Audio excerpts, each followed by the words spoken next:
जादुई नदी में गरीबों की दुनिया। मदन एक गरीब मछुआरा था। उसके घर की जीविका नदी के गोते में रहने वाली मछलियों पर निर्भर थी। वो जबलपुर गांव में अपनी पत्नी लाली और 5 साल की बेटी पिंकी के साथ गरीबी में जीवन काट रहा था। वो नदी ही उसका नित्य कर्म थी। उसका सादापन उसके पहनावे से साफ झलकती थी। फीकी सी धोती और मटमैले कुर्ते के साथ कांधे पर एक गमछा। लाली, मैं जा रहा हूँ। अरे जरा सुनो, लाल चाय बनाई है, थोड़ी पीते जाओ। सुबह के पहले आहार से मुंह मोड़कर नहीं जाते। अरे इस चाय के चक्कर में सूरज की लाली अगर धधक धधक कर पड़ी तो नदी की सारी मछलियां गोते में जाकर बैठ जाएंगी, और अगर मछलियां पकड़ में नहीं आएगी तो बाजार में क्या बेचूंगा और कैसे जलेगा चूल्हा। अजी कितनी बार कहा है, कुड़कुड़ाना छोड़ दो। जो भाग्य का होता है वो हाथ आ ही जाता है। चाय पीकर जाओ। मदन गटागट से चाय पीकर जाला लेकर नदी पर आता है, जहां उसके दोस्त खेतान और मुरली कहते हैं, अरे कहाँ रह गया था घनचक्कर कहीं का? हाँ, तेरी बाट जोते जोते हमारी आंखें थक गई थी। देख देख, सारी मछलियां पानी के अंदर समा गई हैं। अरे बिगड़ क्यों रहा, चल जाल डालकर देखते हैं, थोड़ी मछली तो हाथ आएगी। मदन बड़े आस के साथ नदी में जाला डालता है। सुबह से शाम हो जाती है मगर जाले में एक भी मछली नहीं फंसती, जिस कारण उसके दोनों दोस्त कुड़कुड़ाने लगते हैं। कहा था मैंने, इस मूर्खचंद को कुछ भी नहीं मिलेगी, समय गवा दिया तूने। तू जानता है ना, हम गरीबों के घर का चूल्हा रोज की कमाई से जलता है। आज एक भी मछली नहीं पकड़ी, अब बगैर मछली बेचे कहाँ से आएगा आटा दाल खरीदने का दाम है? मदन निराश हो जाता है और बोलता है, माफ कर दे दोस्त, नहीं जानता था कि मेरी कोशिश खाली चली जाएगी। काश की पैसों के पेड़ का कथन सच होता और हम गरीबी के गहरे से निकल जाते। अच्छा, इस नदी की गहराई में गोता लगाओ और मिटा लो अपनी गरीबी। वो कैसे? अरे इस नदी के अंदर जादुई दुनिया बसी है, मगर ये जोखिम से भरा हुआ है। और कुछ बरस पहले मेरे दो दोस्त अंदर गए थे, मगर लौटे ना ही, और जो लौट कर आया वो तो माला माल हो गया। अरे कैसी बावली बातें कर रहा है तू? हाँ? नदी के अंदर भला जीवन मुमकिन थोड़ी है। मदन मुरली की बात टालकर घर चला आता है, मगर उसका मन नदी के अंदर की जादुई दुनिया को देखने के लिए उफन रहा था। वो अपनी पत्नी को सारा वाक्य बताते हुए बोलता है, लाली तुम सुबह मेरे लिए प्याज रोटी और पानी बांध देना। इस गरीबी में दिन काटने से भला है मैं कोशिश करना चाहता हूँ, क्योंकि जीवन भर भी मछली बेचकर मैं अपनी पिंकी को कभी अच्छे स्कूल में दाखिला नहीं दिला सकूंगा, ना ही उसकी पढ़ाई लिखाई और भविष्य के लिए कुछ कर पाऊंगा, और ना ही ब्याह के लिए कुछ बटोर पाऊंगा। लाली मदन की बातों से सहमति जताती है। अगली भोर वो तैयारी के साथ सूरज की किरण फूटते ही नदी के किनारे आ पहुंचता है। जैसे ही वो कदम बढ़ाता है, नदी सुनहरी बड़ी चमचमाहट से भर जाती है और उसके सामने सोने की सीढ़ियां बन जाती है, जो नदी के अंदर जा रही थी। मदन जैसे ही उस सोने की सीढ़ी पर पैर रखता है, वो सीढ़ी नदी में समा जाती है और मदन नदी की नायाब दुनिया में दस्तक देता है। इस नदी में तो सचमुच में लोगों का बसेरा है। ताज्जुब की बात यह है कि मैं इस नदी में सांस ले पा रहा हूँ, मगर नदी के अंदर के निवासी अब इतने गरीब क्यों हैं?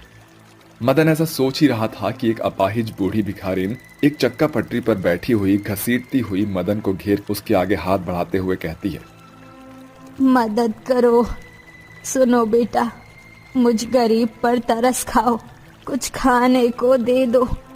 मेरे पास खाना खरीदने के लिए पैसे नहीं, भूख से आते सूख रही है। भिखारिन की बदहाली देखकर मदन का मन पसीज जाता है और वो अपने खाने की पोटली से रोटी और प्याज निकाल कर उस बूढ़ी भिखारिन को देते हुए कहता है, ये लो अम्मा, मेरे पास तुम्हें देने के लिए बस ये प्याज और रोटी ही है। अरे बेटा, भूख में तो सब अमृत का स्वाद देता है। भगवान तुम्हारा भला करे। इसके बाद मदन और आगे बढ़ता है, जहाँ थोड़ी दूर पर उसे मगधीरा नाम का एक प्यासा इंसान मिलता है। अरे जरा सुनो भाई, अरे जरा ठहरो। क्या बात है, तुम परेशान क्यों हो? अरे मैं बहुत प्यासा हूँ, प्यास के मारे मेरा गला सूख रहा है, मुझे पानी चाहिए। मैंने हर राहगीर से पानी मांगा, मगर मुझे एक बूंद भी पानी नहीं मिला। पानी के लिए मेरी जान पर बन आई है। काश कोई मुझे पानी पिला देता। उस प्यासे को पानी के लिए ललकता देख मदन अपने झोले से पानी की बोतल निकाल कर उसे दे देता है। ये लो पानी। शुक्रिया भाई, तुमने मुझे गरीब की प्यास बुझाई है, भगवान तुम्हारा भला करे। इसके बाद मदन और आगे बढ़ता है, जहां एक बीमार उसे घेर कर कहता है, रुक जाओ, मेरी मदद करो। क्या तुम मुझ बीमार को मेरे घर तक छोड़ आओगे? मैं चल फिर नहीं सकता और मेरे पास दवाइयों का दाम भी नहीं है जो भला चंगा होने के लिए खर्च कर सकूं, क्योंकि हम गरीबों का जीवन तो होता ही ऐसा है। कभी रूखा सूखा खाकर रात काटनी पड़ती है, तो कभी पानी पीकर ही पेट भरना पड़ता है। उस बीमार की बातों में छिपी हुई गरीबी की छटा देखकर मदन का मन भर जाता है और वो बोलता है, क्यों नहीं काका, चलिए मैं आपको घर छोड़ देता हूँ, बस आप मुझे रास्ता बताते रहना। मदन उस बीमार के बाह को अपने कांधे पर धरकर उससे बतियाता हुआ आगे बढ़ता है और कुछ पल बाद वो बोलता है, बस बेटा, मुझ बीमार का गरीब खाना यही है। अब माफ करना, मैं तुम्हें चाय पानी के लिए नहीं पूछ सकता, क्योंकि मुझ गरीब के घर के खत्ते खाली हैं। मदन झट से अपनी जेब टटोलता है और कुछ पैसे उसे देकर कहता है, ये लो काका, कुछ पैसे रख लो, आपके काम आएंगे। इसके बाद मदन हताश होकर खुद से बड़बड़ाते हुए बोलता है, ये कैसी जादुई दुनिया है हा? जहाँ के निवासी गरीबी में जीवन बिता रहे हैं। और सबसे ज्यादा ताज्जुब की बात यह है कि इस नायाब नदी में रहकर भी मेरी भेंट एक प्यासे से हुई है। मदन ऐसा सोचते हुए आगे बढ़ ही रहा था कि तभी उसकी नजर छोटे बच्चों के एक झुंड पर छिटक पड़ती है और चिंकी नाम की एक बच्ची बोलती है, अंकल, क्या आप हम गरीब बच्चों का घर बनाने में मदद करेंगे? हम अनाथ हैं, हमारे आगे पीछे कोई नहीं, इसीलिए हमारा घर भी नहीं। सर्दियाँ शुरू होने वाली है, मगर ये फूस का घर हमसे बन ही नहीं रहा। चिंता मत करो बेटी, मैं तुम्हारा बसेरा बनाऊंगा। बड़ी मेहनत के बाद मदन उन गरीब बेसहारा बच्चों का घर बनाकर आगे बढ़ जाता है। इस तरह वो जादुई नदी में बसे बहुतेरे गरीब लोगों की मदद करता है और अंत में एक बंजर पेड़ के ओट से सट कर बैठ जाता है। मुझे इस जादुई नदी में आना ही नहीं चाहिए था। जब इस नदी में रहने वाले लोग गरीबी में जीवन काट रहे हैं, तो ये मेरी किस्मत के खाक बदलेगी। मदन ऐसा बोल ही रहा होता है कि तभी बंजर पेड़ हरा भरा होकर लहलहाने लगता है और उसके पत्ते पैसे में बदल जाते हैं। साथ ही सभी डालियां सोने के सिक्कों से लदकर झूम उठती हैं और पेड़ सुनहरी रोशनी से जगमगाते हुए बोलता है, निराश मत हो मदन, मैं इस जादुई नदी का पहरुआ हूँ। यहाँ आने वाले लोगों को गरीबी की दुनिया से होकर गुजरना पड़ता है और अपनी परख में तुम पास हुए, तुम सफल हुए, इसलिए तुम इस सारे सोने के सिक्के और पैसे के वारिस हो। एकाएक जादुई पेड़ झमाझम झूमते हुए अपनी टहनी पर टिमटिमाते सोने के सिक्कों को गिराने लगता है। साथ ही पैसे भी पतझड़ के पत्तों जैसे झड़ने लगते हैं, जो एक मखमली बड़ी पोटली में भर जाते हैं। जाओ, इससे तुम्हारा गरीब जीवन बदल जाएगा।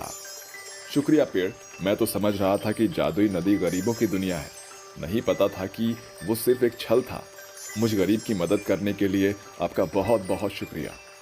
मदन उस पोटली को कंधे पर लटकाए हुए घर के लिए आगे बढ़ता है, जिसके साथ सभी गरीब गायब होने लगते हैं और वो जादुई नायाब नदी से अपने गांव लौट आता है। माँ देखो, पिताजी आ गए और उनके पास एक पोटली भी है। भगवान का शुक्र है तुम आ गए, मेरा तो जी चिंता में घुले जा रहा था। मदन लाली को जादुई नदी के अंदर घटा सारा वाकया बयान करता है। इस तरह जादुई नायाब नदी से गरीब मछुआरे मदन का जीवन पूरी तरह से बदल जाता है और वो जबलपुर का बड़ा मछलियों का व्यापारी बन जाता है और अपने फूस के घर को ढेक कर नए सिरे से सुंदर घर बनाकर अपने परिवार के साथ खुशहाल जीवन जीने लगता है। इस बार की सर्दियां मुर्दों को भी झकझोर कर रख देने वाली थी। चारों ओर कोहरे की चादर चिटकी हुई थी, साथ ही ठंडी ठंडी हवाएं भी अपनी गर्दिश में थी। सभी जन अपने घरों में बैठे हुए थे, मगर सड़क के किनारे पड़ने वाले कूड़ेदान के एक कोने में कुछ अनाथ गरीब बच्चे बैठे हुए ठंड से ठिठुर रहे थे। उनका भेष बेहद ही अस्त व्यस्त था। तभी 5 साल का पिंटू कहता है, राजू भैया, मुझे बहुत जोर की भूख लगी है और ठंड भी लग रही है। दुनिया में सभी के पास घर है, फिर हम इस कूड़ेदान के कोने में क्यों रह रहे हैं? भगवान ने हमारे लिए घर क्यों नहीं बनाए? पिंटू की बात सुनकर 12 साल के बच्चे राजू की आंखों में आंसू ठहर जाते हैं, मगर पिंटू की अपनी ओर एकटक निहारता देखकर राजू बोलता है, क्योंकि हम गरीब हैं पिंटू, और अनाथ भी। भगवान ने हमें अनाथ क्यों बनाया भैया? क्योंकि भगवान जी ऊपर एकदम अकेले थे पिंटू, इसलिए उन्हें हमारा परिवार पसंद आ गया और उन्होंने हमें अनाथ कर दिया। सभी बच्चे काल्पनिक बातें करते हुए ठंड को मात देने की कोशिश कर रहे थे। काफी देर के बाद जैसे ही कोहरे की चादर छटती है, सभी बच्चे कूड़ेदान से बाहर आते हैं और बबली बाल्टी में भरे पानी को कटहल के पेड़ में डाल देती है। तभी 8 साल की मीता कहती है, बबली दीदी, तुम रोज रोज इस बंजर पेड़ को पानी देती हो, फिर भी ये हरा भरा नहीं होता, फिर तुम इस पर समय और मेहनत क्यों खर्च करती हो? मीता, याद है कल हमने मंदिर की कथा में क्या सुना था कि इंसान को बिना फल की कामना किए मेहनत करनी चाहिए। वैसे भी ये बंजर पेड़ भी एकदम हमारे जैसा अनाथ है, क्योंकि इसके आजू बाजू कोई दूसरा पेड़ नहीं। कुछ देर के बाद चारों बच्चे अपने कंधे पर झोला लटकाए कूड़ा कचरा बीनने निकल पड़ते हैं। राजू भैया, आज तो एक भी लोहा प्लास्टिक या बोतल नहीं मिली, क्या आज भी हम गरीब बच्चों को पानी पीकर ही पेट भरना पड़ेगा? नहीं पिंटू, थोड़ा आगे और चलते हैं, कुछ न कुछ जरूर मिलेगा। सभी अनाथ बच्चे टोली बनाकर अमीरों के रिहायशी इलाके में आ पहुंचते हैं, जहां दरवाजे पर बैठा गार्ड गुस्से से कहता है, अरे ओ भिखारियों के बच्चों, कहाँ बड़े चले जा रहे हो? चलो भागो यहाँ से। हम भिखारी नहीं है अंकल, आप हम गरीब बच्चों पर क्यों भड़क रहे हैं? अरे ओ लड़की, ज्यादा चू चपड़ की ना दूंगा एक कान के नीचे। शक्ल से तो चोर मवाली लगते हो, चलो भागो यहाँ से। जालिम गार्ड सभी अनाथ बच्चों को भगा देता है। चारों बच्चे सड़क पर भटकते हुए वापस कूड़ेदान में आ जाते हैं। ठंड और भूख की मार से सभी बच्चों के चेहरे फीके पड़ गए थे, मगर बबली की नजर बार बार कूड़ेदान के बाहर खड़े बंजर पेड़ को निहार रही थी। बबली दीदी, तुम इस पेड़ को क्यों देख रही हो? मैं उस दिन का इंतजार कर रही हूँ मीता, जब ये पेड़ मेरी मेहनत का फल देगा। देर रात चारों बच्चे भूख से ऊँघते हुए सो जाते हैं। तभी आधी रात एक गर्दिश भरी आवाज उनके कान में पड़ती है, जागो बच्चों। एकाएक चारों बच्चे चौंक कर उठ जाते हैं। तभी बबली के साथ बाकी बच्चों की नजर उस बंजर पेड़ पर जाती है, जिसकी डाली पर एक बड़ा ही विशाल कटहल लटका हुआ था। उसके चारों ओर एक सुनहरी रोशनी छिटकी हुई थी और उसके ऊपर आंख, नाक और मुंह बना हुआ था, जिसे देखकर पिंटू बड़ी बड़ी आंखें करके बोलता है, भूत भूत, अरे भागो बच्चों, वरना ये विशाल कटहल हम बच्चों को खा जाएगा। पिंटू, मुझसे डरो मत, क्योंकि मैं जादुई विशाल कटहल हूँ। मैं तो बेजान हो चुका था, मगर बबली ने मुझ में जान डाल दी, इसलिए मैं तुम अनाथ बच्चों के लिए आया हूँ। मुझे जल्दी से पेड़ से तोड़ लो, क्योंकि 4 बजे के पहर ये पेड़ हमेशा के लिए गायब हो जाएगा। जैसे ही चारों बच्चे उस विशाल बड़े कटहल को तोड़ते हैं, वो पेड़ गायब हो जाता है। इस विशाल कटहल का इस्तेमाल कैसे करना है ये तो हमें पता ही नहीं। क्यों ना हम चारों बच्चे इस बड़े विशाल कटहल से एक घर मांग कर देखें? ए मेरे विशाल कटहल, हम बच्चों के रहने के लिए एक घर दो। ऐसा बोलकर चारों अनाथ बच्चे एक बड़े आस के साथ उस कटहल को बिना पलक झपकाए देखने लगते हैं। तभी एक रोशनी उन्हें घेर लेती है और वह खुद को एक बड़े से घर में देखकर चौंक उठते हैं। अरे वाह, इस विशाल कटहल ने तो कमाल कर दिया। अब हम अनाथ बच्चों के पास घर है, मगर वो कटहल कहाँ गया? चारों अनाथ बच्चे, गरीब बच्चे अलग गुट में बंटकर कटहल को खोजने लगते हैं। तभी बबली चिल्लाती है, पिंटू, राजू, मीता, जल्दी से बाहर आओ, ये देखो हमारा विशाल कटहल बड़े घर में बदल गया। अरे वाह, ये विशाल कटहल घर कितना सुंदर है। मैं तो खूब खुश हूँ, क्योंकि अब हम ठंड में हमको ठिठुरना नहीं पड़ेगा। चलो साथियों, अंदर चलते हैं। चारों बच्चे विशाल कटहल घर के अंदर चले जाते हैं। तभी मीता फीका सा मुंह बनाकर बोलती है, मैंने तो सोचा था कि वो विशाल कटहल हमारे खाने के लिए है, काश कि हमारे पास खाना भी होता। मीता के इतना कहते ही उसके मन की ख्वाहिश पूरी हो जाती है। अचानक उसकी आंखों के सामने अलग अलग पकवानों से भरी खाने की थाली प्रकट हो जाती है। ये कैसे हुआ? जादुई विशाल कटहल घर से मीता, जब भी तुम बच्चों को किसी भी चीज की जरूरत हो तो बस इस कटहल घर से बाहर आकर मांगने, वो तुम्हारे लिए हो जाएगा। एक साथ इतना सारा खाना देखकर चारों अनाथ बच्चे बड़े चाव के साथ उसे खाने लगते हैं और अपनी हर जरूरत उस विशाल कटहल से कहा करते। सुनो जादुई विशाल कटहल, हम बच्चों के पास एक भी ढंग के कपड़े नहीं और सर्दियाँ बहुत ही ज्यादा बढ़ गई, हमें गर्म कपड़े की जरूरत है। बच्चों के इतना कहते ही विशाल कटहल घर के आगे कपड़ों से लदा एक पेड़ खड़ा हो जाता है। अरे ये क्या भला है, कपड़ों का पेड़ कैसे हो सकता है? क्यों मीता, जब विशाल कटहल सुंदर घर में बदल सकता है तो कपड़ों का पेड़ क्यों नहीं हो सकते? विशाल कटहल के आ जाने से जैसे उन अनाथ बच्चों का बिगड़ा जीवन बदल गया था। वह अपने जीवन में खुश थे, मगर एक दिन नन्हा पिंटू सयानों सी बोली बोलता है। राजू भैया, क्या आपको याद है जब विशाल कटहल हम अनाथ बच्चों के पास नहीं था, हम अक्सर भूखे पेट ही रात काटते थे? वो गरीबी के दिन मैं कैसे भूल सकता हूँ मेरे भाई। हम अनाथ बच्चे कैसे सर्द के, बर्फबारी के, कूड़ेदान के बदबू बर्दाश्त करते थे, मगर अब हमारा जीवन बदल गया है। मगर भैया, अभी भी कितने अनाथ बेसहारा बच्चे गली सड़कों में भटक रहे होंगे। क्यों ना हम अपने विशाल कटहल घर से उनकी मदद करें? सभी बच्चे पिंटू की बात से सहमत होते हैं। तभी विशाल कटहल घर से बड़ी गर्दिश के साथ एक गूंज उनके कानों में पड़ती है। सुनो बच्चों, जो मैं जादुई कटहल घर की नींव में बदल गया, इसलिए मैं बार बार मदद का हाथ नहीं बढ़ा सकता, वरना इस कटहल घर की नींव कमजोर होकर ढह जाएगी। तुम्हारे पास केवल एक मौका है जिसमें मैं तुम्हारी मदद करूंगा। ये सुनकर चारों बच्चे सोच में पड़ जाते हैं। तभी बबली बोलती है, जादुई कटहल घर, क्या तुम हमें जादुई कटहल के बीज दे सकते हो जो जल्दी से बड़ा हो जाए? बबली दीदी, तुम बुद्धू हो गए। कटहल के बीज का गरीब बच्चे क्या करेंगे? बीजों से कटहल का पेड़ उगाकर गरीब बच्चे कटहल बेचकर अपना गुजारा चला सकते हैं। बबली के कहने पर जादुई विशाल कटहल घर उन्हें कटहल के जादुई चमकते बीज देता है, जिसे ले जाकर चारों बच्चे फुटपाथ पर रहने वाले अनाथ बच्चों को देकर घर लौट आते हैं। अरे ये क्या, अभी भी 2 कटहल के बीज बच गए हैं। बबली, इसे हम अपने कटहल घर के बाहर बोएंगे। चारों बच्चे उस कटहल के बीज को घर के बाहर जमीन में बो देते हैं, मगर अगली सुबह का दृश्य देखकर बच्चे चौंक जाते हैं। वो देखते हैं कि दोनों बीज कटहल के पेड़ बनकर तैयार खड़े हैं और दोनों पेड़ की डाल पर 2 बड़े विशाल कटहल चमचमा रहे हैं। उसकी रोशनी सूरज की रोशनी में घुल मिल रही थी। तभी एक बड़ा विशाल कटहल बोलता है, माफ करना, मगर मैं तुम बच्चों को देख रहा था। तुम बच्चों ने बड़ी बुद्धिमानी से गरीब बच्चों की मदद की, इसलिए आज से तुम एक बच्चे नहीं, एक नहीं बल्कि 2 विशाल बड़े कटहल के वारिस हो। ये सुनकर सभी बच्चे बेहद खुश होते हैं। विशाल कटहल की ये कहानी होती है यहीं खत्म। एक गांव में एक किसान अपनी पत्नी के साथ रहता था। एक दिन वह किसान अपने खेतों की तरफ जा रहा था। तभी उसे एक गड्ढे में से आवाज आती है।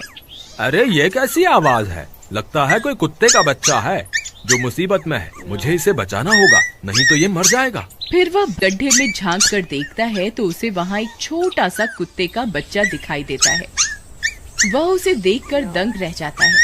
उसका रंग नीला होता है। ये तो कोई कुत्ते का बच्चा लगता है, लेकिन ये तो नीले रंग का है। मैंने तो इससे पहले कभी भी नीले रंग का कुत्ता नहीं देखा। इसे घर ले चलता हूँ, सुमन तो इसे देखकर बहुत खुश हो जाएगी। फिर वह किसान उस बच्चे को निकालता है और अपने साथ लेकर घर की ओर चल देता है। अरे सुमन, जल्दी बाहर आओ, देखो मैं तुम्हारे लिए क्या लाया हूँ। तभी उसकी पत्नी बाहर आती है और कुत्ते के बच्चे को किसान के हाथ में देखकर चौंक जाती है। हाय, कितना प्यारा है, ये तो नीले रंग का है। अजी, आपको कहाँ से मिला? क्या मैं इसे अपने साथ रख सकती हूँ? मुझे बचपन से एक कुत्ते के बच्चे को पालने का बहुत शौक था। हाँ हाँ, क्यों नहीं, मैं इसे तुम्हारे लिए ही तो लाया हूँ। लेकिन ये आपको मिला कहाँ से? मैं खेत की तरफ जा रहा था, तभी अचानक गड्ढे से इसके रोने की आवाज आई। मैंने झांक कर देखा तो मुझे ये उसमें पड़ा हुआ मिला। ये जरूर भूखा होगा, तुम इसे कुछ खाने को दे दो। इतना बोलकर किसान वहाँ से चला जाता है। फिर सुमन उसकी खूब देखभाल करती है। वह दिन भर उसके साथ खेलता कूदता है। सुमन भी उसे पाकर बहुत खुश थी। वह कुत्ता पूरे गांव में आकर्षण का केंद्र था। वह जब भी गांव में घूमने निकलता, सारे गांव वालों की नजर उसी पर टिक जाती थी, क्योंकि किसी ने भी नीले रंग का कुत्ता पहले अपनी जिंदगी में कभी भी नहीं देखा था। अरे हरिया, देख तो ये उसी किसान का पिल्ला है। तूने कभी नीले रंग का कुत्ता देखा है क्या? नहीं भाई, मैंने तो पहली बार ऐसा कुत्ता देखा है। लेकिन ये इस किसान को मिला कहाँ से? इतना अनोखा कुत्ता खरीदने की हैसियत तो इस किसान की है नहीं। अरे भाई, इससे तो ये किसी गड्ढे में पड़ा हुआ मिला था। मुझे तो लगता है जरूर ही ये कोई जादुई कुत्ता है। तुम्हें क्या लगता है बाजार में इसकी क्या कीमत होगी? भाई, ये तो नायाब चीज है, ये तो अनमोल होगा। इसके हमें मुंह मांगे पैसे मिलेंगे। भाई, हर नायाब चीज पर तो सिर्फ हमारा ही अधिकार है। देर किस बात की, आज रात को ही इसे किसान के घर से चुरा लेंगे। रात होने पर किसान और उसकी पत्नी घर में सो रहे होते हैं। तभी लल्लन और हरिया किसान के घर में घुस जाते हैं और नीलू को बहलाने फुसलाने लगते हैं। ले ले बेटा, बिस्कुट खा ले। ले ले ले ले ले ले, आजा आजा। वह झट से उसे बोरे में कैद कर लेते हैं और वहाँ से 9-2-11 हो जाते हैं और भागकर अपने घर आ जाते हैं। हरिया भाई, एक काम तो पूरा हो गया, बस अब इसे शहर जाकर किसी को बेचना बाकी है। शुभ काम में देरी किस बात की? हम कल सुबह होते ही इसे शहर जाकर किसी को बेच आएंगे। अगले दिन सुबह होने पर वे दोनों नीलू को बोरे में डालते हैं और उसे बेचने के लिए निकल पड़ते हैं। रास्ते में उन्हें एक सेठ मिलता है। उसे उस बोरे में से अजीब अजीब सी आवाजें आती हैं। अरे भाई, रुको रुको, इस बोरे में क्या भरकर ले जा रहे हो? भाई, ये एक जादुई कुत्ता है। ऐसा कुत्ता पूरी दुनिया में केवल एक ही है। ऐसा कैसे हो सकता है भाई? जरा मुझे भी तो दिखाओ। वह सेठ नीलू को देखकर चौंक जाता है। तुम्हें इसके लिए 100 सोने की मुद्राएं देनी होंगी। ठीक है, मुझे मंजूर है। लो, ये लो तुम्हारी 100 मुद्राएं। आज से ये कुत्ता मेरा हुआ। वहीं दूसरी तरफ नीलू को घर में न पाकर सुमन और किसान परेशान हो जाते हैं। सुमन का रो रो कर बुरा हाल हो जाता है। नीलू, तुम कहाँ चले गए? तुम्हारे बिना मैं कैसे जीऊंगी? वापस आ जाओ ना नीलू। अजी, मेरे नीलू को कहीं से भी ढूंढ कर लाइए। जब तक वो वापस नहीं आएगा मैं खाना नहीं खाऊंगी। ठीक है, तुम रोना बंद करो, मैं उसे ढूंढ कर लाता हूँ। फिर किसान गांव में लोगों से नीलू के बारे में पूछता है। अरे भाई, मैंने तुम्हारे कुत्ते को देखा था। वो लल्लन और हरिया तुम्हारे घर से बोरे में किसी को भरकर ले जा रहे थे। वो अवश्य ही तुम्हारा कुत्ता होगा। फिर किसान भागता हुआ लल्लन के घर जाता है। लल्लन, मुझे पता चल गया है, तुम्ही ने मेरे नीलू को चुराया है। उसे अभी के अभी वापस लौटा दो, नहीं तो मुखिया से कहकर तुम्हें कड़ी से कड़ी सजा दिलवाऊंगा। अरे हरिया भाई, इसे कैसे पता चल गया? मुझे लगता है किसी ने हमें उसे चुराते हुए देख लिया होगा।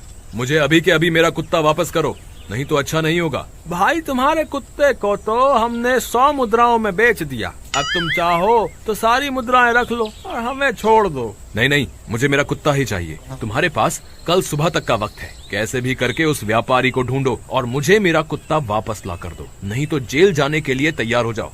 इतना बोलकर किसान वहाँ से चला जाता है। अरे मर गए रे, अब क्या करें? ये तो थानेदार की धमकी देकर गया है। लल्लन भाई, मुझे जेल नहीं जाना, कुछ करो ना। हाय रे, अब क्या होगा? चलो उस सेठ को ढूंढते हैं, उसे उसके सारे पैसे लौटाकर उस कुत्ते को वापस ले लेंगे। वे दोनों उस सेठ की तलाश में निकल पड़ते हैं, लेकिन बहुत देर तक ढूंढने पर भी उन्हें वह सेठ नहीं मिलता। लल्लन भाई, यहाँ तो उस सेठ का कोई नामो निशान ही नहीं है। न जाने अब तक कहाँ निकल गया होगा। अब क्या करें? हमारे पास कल सुबह तक का ही वक्त है। अरे हरिया, वो देख, ये तो बिल्कुल किसान के कुत्ते जैसा ही लग रहा है। तुम्हारी आंखों में मोतियाबिंद हो गया है क्या बेवकूफ? किसान का कुत्ता नीले रंग का था और ये तो भूरे रंग का है। क्या तुम्हें नीले और भूरे रंग में फर्क दिखाई नहीं देता? अरे तो क्या हुआ, अगर हम इसे नीले रंग से रंग दें तो उसके बाद ये हूबहू नीलू जैसा ही दिखेगा।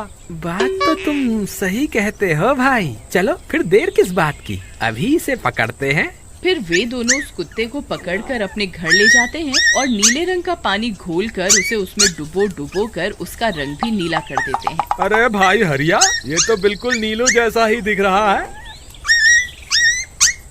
फिर अगले दिन वे उस कुत्ते को अपने साथ लेकर किसान के घर जाते हैं। अरे भाई मोहन, देखो हम तुम्हारे लिए क्या लाए हैं, जल्दी आओ, तुम्हारा नीलू वापस आ गया है, जल्दी आओ। किसान और सुमन की खुशी का ठिकाना नहीं रहा।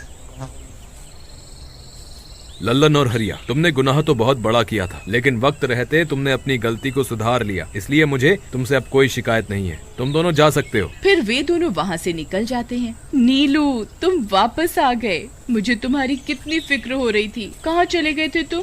हाँ, आज के बाद मैं तुम्हें कभी अकेला नहीं छोड़ूंगी। मेरा नीलू इतने दिनों बाद घर आया है, इतना गंदा भी हो गया है। चलो अब हम नहाई करेंगे। फिर सुमन उसे नहलाने लगती है। अले मेरा नीलू नाई करेगा, इतना गंदा हो गया है। पानी उसके ऊपर पड़ते ही वह कुत्ता छटपटाने लगता है। अरे क्या हुआ नीलू, तुझे तो नहाना बहुत पसंद था, आज क्या हो गया तुझे? तभी उसका सारा नीला रंग उतरने लगता है। अरे ये क्या, इसका रंग क्यों उतर रहा है? तभी वह कुत्ता गुस्से में आकर सुमन को काट लेता है। अरे मर गई रे, हाय रे, अरे सुनो जी, इसने तो मुझे काट खाया। हाय रे अजी, सुनते हो, जल्दी आओ, मुझे लगता है ये हमारा नीलू नहीं है, देखो इसका तो सारा रंग ही उतर गया। ये तुमने ठीक नहीं किया लल्लन, अब मुझसे बुरा कोई नहीं होगा। फिर किसान गुस्से में लल्लन और हरिया के घर जाता है।